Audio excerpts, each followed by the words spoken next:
Hello दोस्तों, अपन के channel पे आपका स्वागत है जो कि है अपना एनसीईआरटी लेट्स फील इट। और इस चैनल पे अपन की जो क्लास है, ये वाली क्लास ये अपनी होगी इक्वलिटी की बात पर। मतलब कि what the mean of equality. Equality है क्या?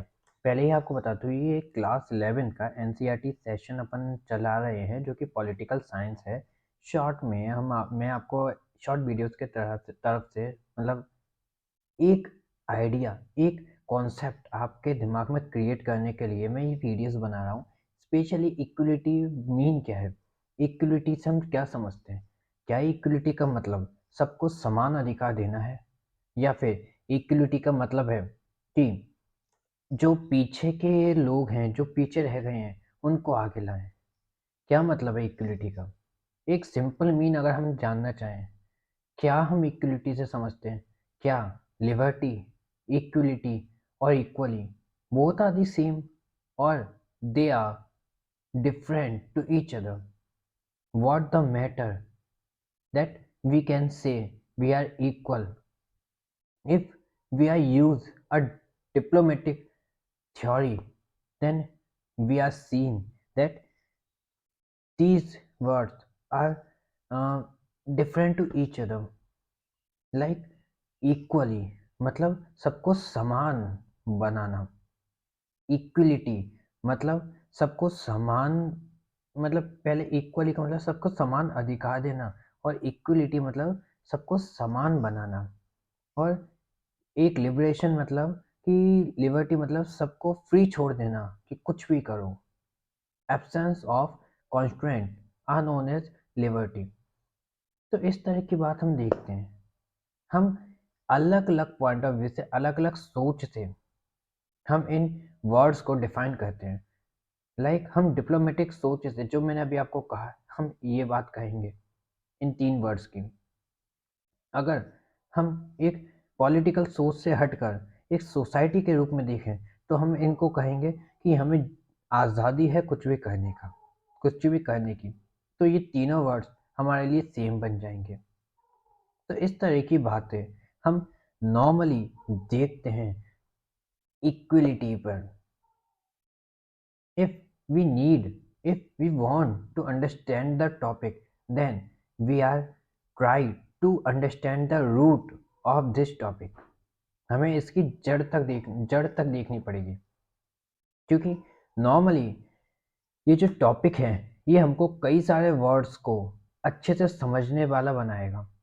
कई सारी आइडियोलॉजीज इसमें आने वाली हैं, जैसे कि कम्युनिज्म, जैसे कि प्राइवेटिज्म, जैसे कि लिबरलिज्म, जैसे कि फेमिनिस्ट, जैसे कि कैपिटलिस्ट, एक्सेट्रा।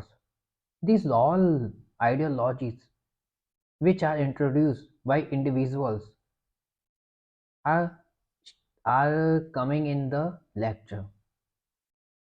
ये सारी चीज हम इक्वलिटी में देखने वाले हैं। तो पहला बात तो ये आती है, इक्वलिटी का मीन क्या है? What the meaning of the equality? Why we need it? Equality हमें क्यों चाहिए? क्या मिलता है हमें इक्वलिटी से? अब आप लोग कहेंगे फ्रीडम मिलती है, बट क्या ये फ्रीडम सही है? क्योंकि आप, चलो आप एक अच्छे इंसान हो, लेकिन जैसे आपको फ्रीडम चाहिए, किसी और इंसान को जो गंदा मतलब जो क्रिमिनल है, उसको भी यही फ्रीडम दे दें, तो वो तो किसी की जिंदगी भी उससे छीन सकता है। And that create a disturbance to the others freedom. वो दूसरे की फ्रीडम को तो देखेगा ही नहीं। इसलिए हम अलग अलग वेज से कह सकते हैं equality must be necessary, but some provisional constant are also necessary with equality. ये चीज हम इसमें जानते हैं। क्वेश्चन हमसे पूछा गया है, क्या इक्वलिटी का मतलब सबको, मतलब जितने भी सोसाइटी में लोग हैं उनको इक्वल ट्रीट करना है? मतलब ए, बी और सी की हम बात करें, तो ए को कम भूख है, बी को उससे ज़्यादा भूख है, और सी को सबसे ज़्यादा भूख है। और हमारे पास 5 सेब हैं, ठीक है ना? हमारे पास कितने सेब हैं? 5 सेब हैं। तो ए को, बी को और सी को हमें बराबर बराबर देने हैं सब, ठीक है। तो इक्वली देना है हमको। तो क्या 5 सेब को इन तीनों में बराबर देने हमारी इक्वलिटी कहलाएगी, या फिर जिसको ज़्यादा भूख है उसको हम ज़्यादा सेब दें और जिसको कम भूख है उसको हम कम सेब दें, ये हमारी इक्वलिटी कहलाएगी। ये हम बात को सीखते हैं। आपके सामने ये एक पिक्चर हम कैरेक्टराइज करते हैं, डिफाइन करता हूँ मैं, देखो ठीक है। ये इक्वलिटी और इनइक्वलिटी के ऊपर की एक थॉट बना रही है। पहली जो इमेज है इक्वलिटी की, ये हमको दिखा रही है कि सबको इक्वली ट्रीट करना इक्वलिटी बन के उभरती है। जैसे कि सबको एक बराबर हाइट ब्रेथ के बॉक्स दे दिए गए हैं, उन पर खड़े होकर वो मैच को देख रहे हैं। लेकिन इससे क्या हुआ, इससे जिसकी हाइट कम है वो तो देख ही नहीं पा रहा, क्योंकि उसके लिए तो छोटा पड़ रहा है।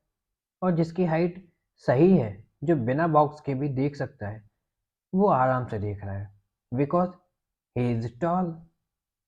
Then why then why we say that equality is matter to all. Equality इस एक जिसकी हाइट कम है उसके हिसाब से तो गलत है ना। क्यों? क्योंकि उसको जो मिला वो इतना था ही नहीं कि वो अपना डेवलप कर सके, आगे बढ़ सके। तो हमारा काम क्या रहा? हमारा काम ये रहा कि उसको बराबरी पर पहुंचाएं।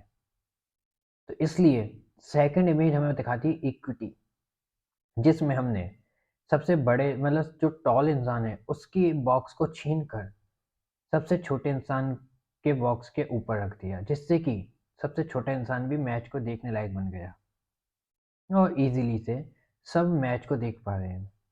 ये हम देखते हैं इक्विटी में। इसमें हुआ क्या, इसमें जो पिछड़ा वर्ग है, जो बैकवर्ड है, उसको हमने ज़्यादा सुविधाएं दी, ज़्यादा फैसिलिटी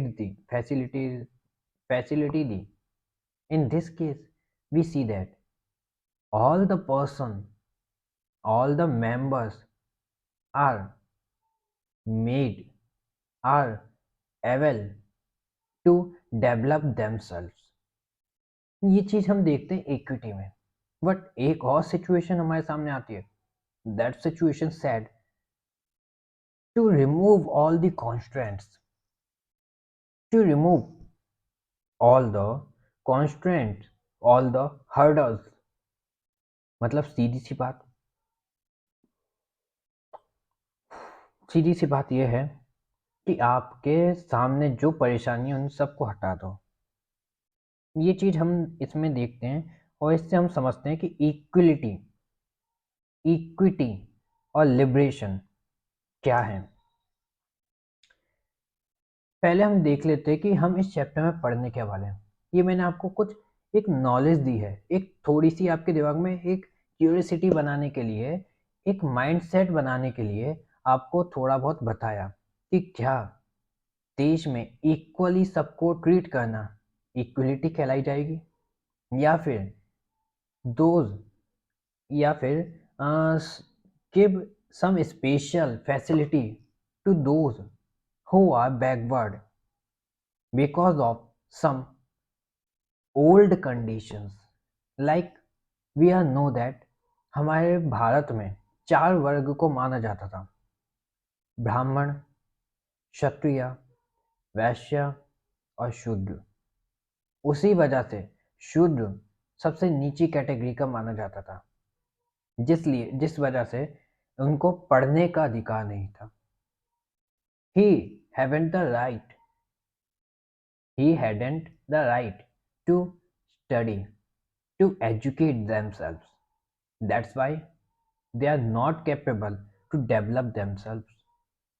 ये चीज हम पुराने वक्त में देखते थे, लेकिन महार जाति के B.R. अम्बेडकर जी पढ़े और उन्होंने इस बात पर, इस एक थॉट पर क्रिटिसाइज करते हुए दुनिया को, साथ ही साथ में अपने देश को ये बताया, this is not a way to to behave like a fellows, this is not a way. आप लोग जिस तरह से एक को तो सर पे बैठा रहे हो और एक को खुद से छीने, मतलब खुद से छिपने नहीं दे रहे, ये तो नहीं चलेगा।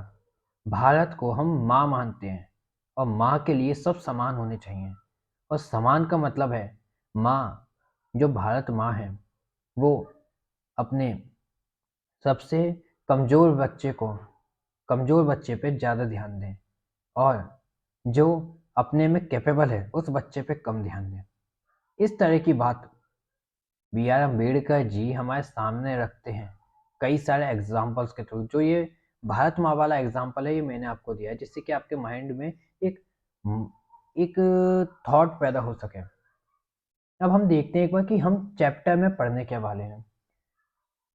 चैप्टर इजी नहीं है because this chapter creating various mindset, creating various aspects, creating various approaches, that's why we read some basic means roots, and also with some ideologies to understand the roots of this chapter. This is necessary to read but not to learn, not to learn, only understand। Concept को पकड़ना है। इसमें बात आती है what is equality. Equality क्या है, पहला हम टॉपिक पढ़ेंगे इक्वलिटी क्या है। क्या इक्वलिटी, सबको समान इक्वल ट्रीट करना ही इक्वलिटी है, या फिर सबको असमान तरीके से ट्रीट करना ये इक्वलिटी है। हम इसमें फिर पढ़ेंगे कि हमें इक्वलिटी की ज़रूरत क्यों है, वाई डज इक्वलिटी इम्पोर्टेंस। हम इसमें पढ़ने वाले हैं कि political, social and economic equality है क्या आखिरकार। हम इसमें पढ़ेंगे global inequality and economic inequality. साथ ही साथ में हम ये भी देखेंगे कि जो ये डिफरेंट टाइप्स की इक्वलिटी हैं इनको प्रमोट कैसे किया जाए। फिर हम लास्ट में देखेंगे different ideologies that said are different aspects of the word equality. ये सही चीज़ें हम इस चैप्टर में बहुत अच्छे से समझने की कोशिश करेंगे। अगर आप चैप्टर में बनते हैं तो ये मैं आपसे श्योरिटी से कहता हूँ, जिस बेसिस से मैं आपको पढ़ा रहा हूँ ये चैप्टर, वो बेसिस एक तरह से आपके माइंड सेट को सोचने पे मजबूर कर देगा, आपके माइंड को, कि क्या ये चीज़ सही है या फिर this is not fair in this condition, because political mind और diplomatic mind said as a situation wise. जहाँ पे हमसे कहा जाता है, कई बार हमसे कहा जाता है कि मरते हुए को बचाना हमारा धर्म है। सही है, कहते हैं ना हमसे कि अगर कोई इंसान मर रहा है तो उसको बचाना हमारा प्रथम उद्देश्य होना चाहिए, because the life is precious to all. लेकिन साथ ही साथ में एक डिप्लोमेटिक माइंड हमसे कहता है अगर एक इंसान के मरने की वजह से पूरी सोसाइटी, पूरा देश तरक्की करेगा या फिर बच जाएगा तो उस एक इंसान को मरने देना चाहिए। ये चीज हम देखते हैं, कहते हैं, क्यों? अ सिंगल थिंग दैट कि सिचुएशन डिपेंड्स करती हैं कि हमें क्या करना चाहिए। और इसी तरह से हम कहते हैं कि theoretical knowledge is not enough for crack any exam. That's why we are read NCERTs, and these NCERTs create a concept in our mind to understand various aspects, to try to meet our different aspects। बात को समझो, ठीक है। अब हम देखते हैं कि वाई डज इक्वलिटी मैटर्स। हमने इक्वलिटी के बारे में पढ़ा, समझा भी, लेकिन जो इक्वलिटी मैटर करती है, मैंने अभी आपको एक एग्जांपल दिया कि एक इंसान के मरने से देश का भला हो रहा है तो उस एक इंसान को मरने दो। तो अब यहीं पर इक्वलिटी क्यों मैटर्स करती है हमसे, क्योंकि वो एक इंसान की भी तो एक फ्रीडम है, इक्वलिटी है, उसकी भी तो होनी चाहिए। तो इस बात को रखते हुए हम कहते हैं, दो एस्पेक्ट को देखेंगे हम। पहला एस्पेक्ट होगा मोरल, ठीक है ना, कि हम इंडिविजुअल में वो क्या डेवलप करती है। फिर दूसरा एस्पेक्ट होगा पॉलिटिकल कॉन्सेप्ट, कि पॉलिटिकल वे से वो क्या बताती है। मोरल क्या होता है इक्वलिटी का? इक्वलिटी का मोरल होता है कि हम एक ह्यूमन सोसाइटी में रह रहे हैं, हमारी सोसाइटी में सब ह्यूमंस हैं, then we have some humanity inside us, that's mean to these humanity inside us are creating or guiding and inspiring to us। आप खुद सोचो, आप किसी अ, आपके सामने कोई अत्याचार किया जा रहा है, किसी बुजुर्ग को, जो कि फटे हुए एज्यूम करना, आपके सामने एक गरीब बुजुर्ग है, मतलब कोई ओल्ड पर्सन है जिसके कपड़े फटे हुए हैं, वो भीख मांग रहा है।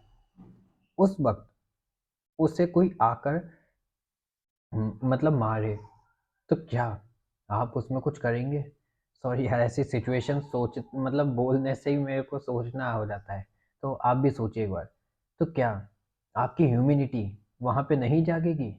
आप नहीं कहेंगे कि he is also the freedom, he is also the he is also a society's part, then he is also made a part of equality.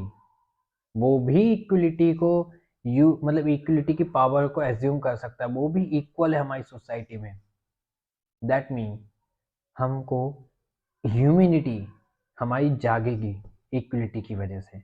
हम इंस्पायर होंगे कि हम कुछ करें, देश में कुछ बदलाव लाएं। हमें ये इक्वलिटी गाइड करेगी कि जब हम हारने वाले हैं तब हम आगे बढ़ें, क्योंकि हमारे हमारी वजह से कोई और भी पीछे वाला इंसान जिसे हम आगे ला सकते हैं। इन चीज़ को हम देखते हैं इक्वलिटी में। पॉलिटिकल कॉन्सेप्ट हमसे कहता है कि सब ये ह्यूमैनिटी को सोचो, मानो, लेकिन एक लिमिट तक। अगर आप बहुत ज़्यादा सोचोगे तो आप कुछ नहीं कर पाओगे। जैसे कि कहा जाता है, जो मैंने आपको एक बात बताई, एक देश को बचाने के लिए, एक देश को बचाने के लिए एक इंसान को अगर मरना पड़े, तो this is not a bad thing, because उस एक इंसान के मरने की वजह से कई हजारों लाखों करोड़ों लोग बच सकते हैं। लेकिन उसी जगह पर मैं बात करूं पॉलिटिकल कॉन्सेप्ट से, अगर वो एक इंसान उस देश का राजा हो, किंग हो, तो उस राजा को बचाना मेन मोटिव होना चाहिए। क्यों? क्योंकि एक बार राजा बचा रहेगा तो पूरी सेना चाहे मर जाए, लेकिन वो राजा फिर से अपनी सेना बनाकर फिर से अटैक कर रहेगा, और क्या पता वो जीत जाए। तो पॉलिटिकल कॉन्सेप्ट हमसे ये कहता है, human being have equal worth. Human being की जो वर्थ है वो इक्वल होनी चाहिए, बल्कि ये नहीं देखना चाहिए उनके बारे में कि उनका कलर कैसा है, उनका जेंडर क्या है, क्या वो लड़की हैं या लड़के हैं, रेस क्या है, क्या वो काले हैं या गोरे हैं, क्या वो उनके बाल पीले हैं या सफ़ेद हैं या काले हैं, क्या हैं, उनकी नेशनैलिटी क्या है, क्या वो अमेरिका से हैं, इंडिया से हैं, ब्राज़ील, अफ्रीका, कहाँ से हैं वो, this is not matter. Political concept हमसे ये कहता है। हम देखते हैं आज के वक्त में हमने इक्वलिटी की बात तो की, लेकिन क्या ये इक्वलिटी दी जा रही है लोगों को? Is it given to the people? बात तो बहुत उठती है, कई लोग ऐसे स्ट्राइक्स करते हैं कि इक्वलिटी होनी चाहिए, इक्वलिटी होनी चाहिए, पर क्या क्या आपको आज के वक्त में बाजार में निकलने पर, सोसाइटी में निकलने पर, क्या आपको इक्वलिटी दिखती है इतनी ज़्यादा? हम देख रहे हैं एक जगह पर अमीरों के घर, एक जगह पर गरीब बस्ती, हम देख रहे हैं एक जगह पर पानी भरा हुआ है और एक जगह पर अच्छी अच्छी सड़कें बनी हुई हैं। हम देखते हैं एक जगह की सड़कों में गड्ढे हुए पड़े हैं, और एक जगह की सड़कें बिल्कुल शाइन कर रही हैं। हम देखते हैं कि मतलब एक घर के पास 5 गाड़ियाँ हैं और हम उसी जगह देखते हैं कि एक घर के पास गाड़ियाँ तो छोड़ो, खुद की एक साइकिल तक नहीं है। ये सारी इनइक्वलिटीज़ क्यों एग्जिस्ट करती हैं? अगर हम बात करते हैं इक्वलिटी की, कई सारी ऐसे थॉट्स बनते होंगे, आपके दिमाग में बात आ रही होगी कि जिसमें हिम्मत है वो इस मतलब मेहनत करे और अपनी गाड़ियाँ खरीद ले भाई, घर खरीद ले ऐसी जगह पर जहाँ पर अच्छी सुविधाएं हैं। That is right. और आपके दिमाग में ये बात आनी भी चाहिए, क्योंकि नॉर्मल हम जब पढ़ते हैं तो हमारे दिमाग में क्वेश्चन पुटअप होने चाहिए और यही क्वेश्चन आना चाहिए। आपकी बात बिल्कुल सही है, अचीव करो, लेकिन बात तो ये भी तो है कि भाई अचीव कैसे करे वो? अगर वो आगे कहीं पढ़ने जाए तो पहली बात उसके पास कुछ पैसे नहीं है जो कि वो स्कूल में दे और पढ़ सके। और अगर उसके पास थोड़े बहुत पैसे हैं भी तो मतलब गवर्नमेंट स्कूल में वो जा सकता है। और गवर्नमेंट स्कूल में जाकर क्या पता उसे गवर्नमेंट की तरफ से जो टीचर्स हैं वो अच्छे से पढ़ा रहे हैं कि नहीं। क्या पता वो टीचर्स कहें कि आ मेरी चंपी कर, मेरे हाथ पैर दबा। क्या भरोसा भाई? सही है ना? ये बात उठनी चाहिए, because various aspects create your mindset in the types in various types. So try to understand, try to making your own concept. ठीक है, हम बात करते हैं एक जगह पर स्लम एरियाज हैं, एक जगह पर बहुत ही अच्छे डेवलप्ड एरियाज हैं। Why this inequality are exist? If we talk about the equality, what the matter of behind it? क्या मतलब है यार? क्यों ऐसा क्यों है? तो इसके ऊपर हम देखते हैं कई जगह पर इतना अच्छा एनवायरनमेंट है पढ़ाई का कि अच्छे क्लासरूम, अच्छा बोर्ड, अच्छे जो स्मार्ट टीवीज हैं जिस पे लाइव क्लासेस कराई जाती हैं, पानी अच्छा पीने का, अच्छा खाना कैंटीन का, ये सारी चीज़ें मिलती हैं। और उसी जगह हम देखते हैं स्लम एरियाज़ में कि लोग अपने बच्चों को पढ़ाने के लिए भेजते हैं तो उनके बच्चे ज़मीन पर बैठ के पढ़ते हैं, उनके पास दरी भी नहीं होती बैठने के लिए, वो अपनी चप्पलों पर ही बैठ जाते हैं। ये सारी चीज़ें हम इसमें देखते हैं और ये सारी चीज़ें हमें बताती हैं कि we are talk about the equality, but in this sense we are not remove the inequality. Inequality is exist. अगर मैं लॉजिकली आपसे इस बात को करना चाहूँ तो मैं कहूँगा कि क्या है इनइक्वलिटी, क्यों हटा सकते, कैसे हटा सकते हो आप? भाई अब कुछ भी कर लो, हर किसी की चाहत अलग है, हर किसी की मेहनत अलग है, हर किसी की सोच अलग है। Then how you remove the inequality? कोई चाहता है वकील बनना तो वो वकील के लिए मेहनत करेगा, लेकिन उसकी सैलरी तो वो एक वकील तक की होगी ना। पर कोई चाहता है एक बिजनेसमैन बनना, वो बिजनेसमैन बनने के लिए ट्राई करेगा तो उसकी जो सैलरी होगी वो एक बिजनेसमैन के बराबर ही तो होगी। मतलब 1 लाख, 2 लाख, 5 लाख, 10 लाख। वकील को थोड़ी मिल जाएगी इतनी सैलरी। तो ये चीज हम इनइक्वलिटीज में देखते हैं।